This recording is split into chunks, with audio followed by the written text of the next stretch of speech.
Hello everyone, this is Chess Gym TV, and in this video I'm going to be going over some of the main ideas and concepts in the King's Indian Defense classical variation. So the move order starts with d4, positional move, white's trying to gain space in the center. Knight f6, Indian defense. Black is not yet telling what kind of a pawn structure they're going to build, just controlling the e4 square. c4, idea is to bring the knight to c3 and then push e4. g6, this is the West Indian defense. The bishop's going to g7, where it will be a pretty strong piece. As you can see, it's going to be controlling this diagonal, putting pressure on the center if the board opens. Knight c3, just preparing for the move e4, and white's going to have the control of the center. Now at this point, black has two main moves. One of them is d5. This is the more aggressive option, the Grunfeld defense, where black is really trying to fight for the center and really not let white, and try and get counterplay over the center. But the main move we're going to be looking at is bishop g7. This is the King's Indian defense. And we're just going to allow white to get this really strong center. It looks like a very intimidating center. We're going to play d6, just taking care of the e5 square, just in case white doesn't advance. And now knight f3. This is the classical variation where white has two knights and two pawns in the center, plus this one. And this is the main position. It's the most popular method against the King's Indian. Black's going to castle, get the king to safety. Bishop e2. This is the best place for the bishop. We don't want to put the bishop on d3 because then it's just bearing down at these solid black pawns. So the bishop is better on e2. Now e5. The main move is castling, but I'm just going to go over these two moves quick. So first of all, d takes e5 does not win a pawn after these moves. Black can just take this knight takes e4, and it looks like the knight's going to be lost, but the bishop on g7 is going to be picking this knight up, and if we count the pawns, both sides have 6 pawns, so black got the material back. So there's nothing there, and if the queen takes, then you're just going to take back with the rook, and black is completely fine. This is probably about a draw position. And instead of castles, there's also white pushing by right away, taking away the c6 square for the knight. So one popular system here is a5. The other is knight bd7, something like this. a5 is more popular. Just taking a clamp at this b5, b4 square, and also this knight can come to c5. The reason why black plays a5 is to guard against b4, where white would just kick that knight away right away. So this is the system right here. And now instead of those two moves, it's much more popular for white to just castle here. And now black's going to continue with knight c6, putting more pressure on the center. And finally, white is going to advance, kick the knight, and the knight comes back here to e7. So at this point, we have started the middle game. Both sides have developed 3 pieces and have castled their kings. And now it's time for both sides to look for a plan. As we can see, the black pawns are pointing towards the king's side here. So black is going to play on the king's side.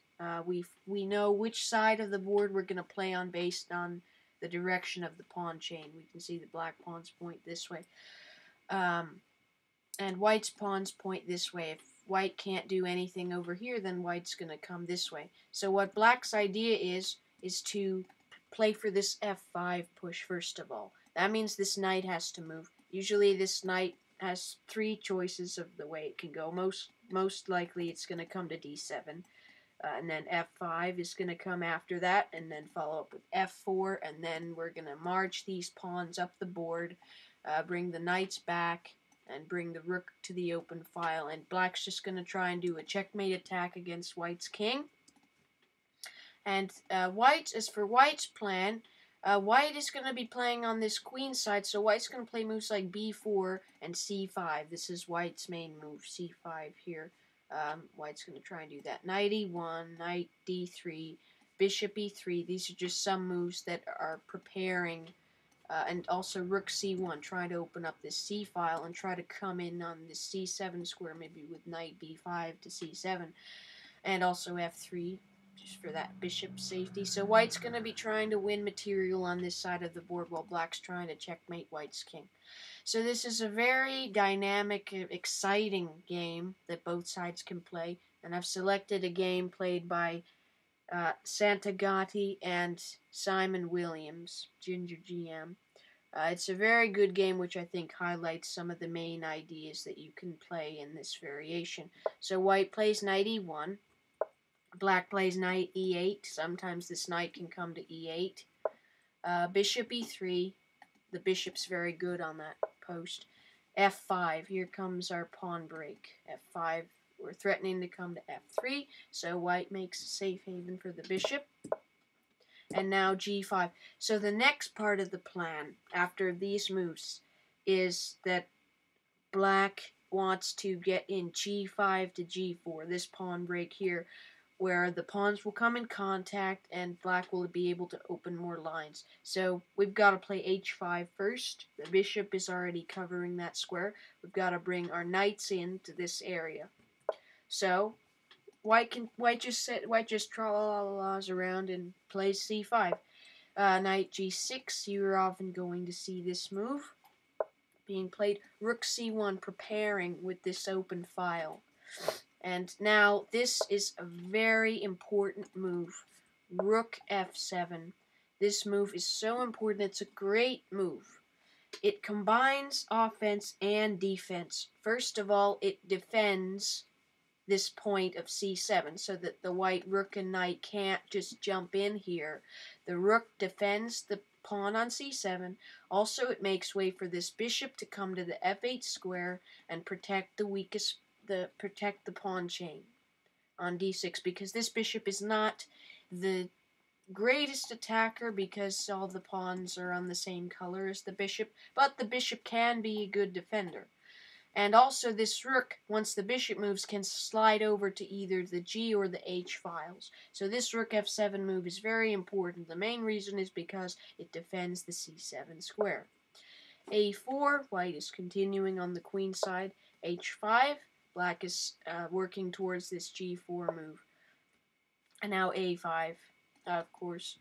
Now this white, while black's attack is going pretty well, black's going to play knight f6 and g4. White's attack is pretty dangerous, but it's not as dangerous as black's one because black's going after the king. But white is charging here on the queen side, and black has to be somewhat careful. If black just continues with knight f6, it looks like we're getting some stuff on g4. We're ready to play g4. White can do some interesting moves here, and white threatens to either win material or win this bishop on c8, just take the bishop. And this bishop, this light squared bishop, it doesn't look that great right now, but this is a very, very important piece, as we can see in this variation. Here, I just pulled up this here. So often this pawn sacrifice later on, a pawn sacrifice, one or two pawns you may need to sacrifice in the King's Indian to get anywhere useful. And the bishop can go back, and now, let's say knight h7. Now white can play this h3 move in several different cases. White may think, oh, I've defended it against your kingside attack with this h3. But we have this bishop. You have to meet this h3 move with the next move. Bishop takes h3. Otherwise, you can't get an attack. After pawn takes, queen here, queen is threatening the pawn, white can't defend the pawn. That's what you need to do. You have to sacrifice this bishop. You have to sacrifice it. Otherwise, white's king side will be safe, and all your moves will not be worth it in the end. So you have to muster up the courage to sacrifice that bishop and rip open white's king side.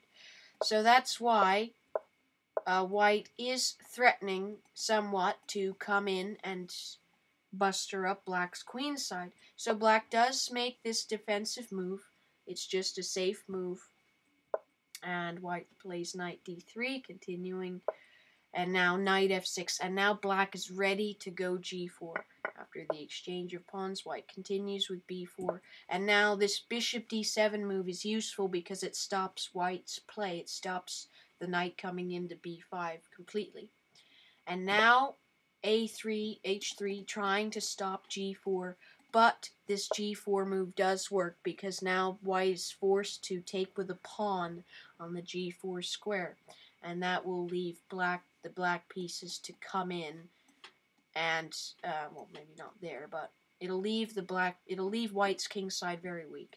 So if we take a bunch, now there's a pawn on g4. Although black has sacrificed a pawn, white's king side is quite weak, so this knight's coming in and attacking the king and pressurizing the king side. This knight wants to come to f2, defending. And then rook over to the open file against the king. Very natural. Queen d3, f3. We need to sacrifice another pawn so this knight can come in. And then maybe this queen can come over here, and black just wants to flood white's position with the pieces. So after bishop takes, knight here, queen goes back, and now queen here, threatening to come to the h file. Bishop here, now the bishop is attacking the knight. It's a very good knight. So now black's going to bring in the pieces that aren't doing anything, like this bishop, and this rook is going to join in, as we can see. White can trade 4 sets of pieces, which will be very good for black. As we can see, it's very simple.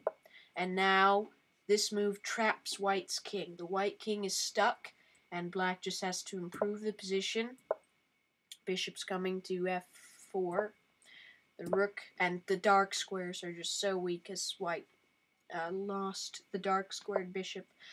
Now after this, the queen comes back, and now this one piece is not doing anything. Oh, well, yeah, see, moved back. And now bishop check. And now this rook comes in because it was not doing anything. If you can't break through, just bring in reinforcements. Just bring in this rook that is not doing anything. Now knight here, the bishop drops back. And now after this check, and white resigned here. White resigned here. There are just way too many. The rooks are under attack. This rook is here, and this file is just way too much for white to handle. The white king is getting checkmated in a few moves. So that was a very instructive game, I believe, on how to do the king's Indian defense. So now let's go back over that. So this is the main move order that we get to this king's Indian defense. d6 and castles. Bishop e2, e5. Don't be afraid of this pawn loss because you will gain this pawn here. Castles, knight c6, and we close the position.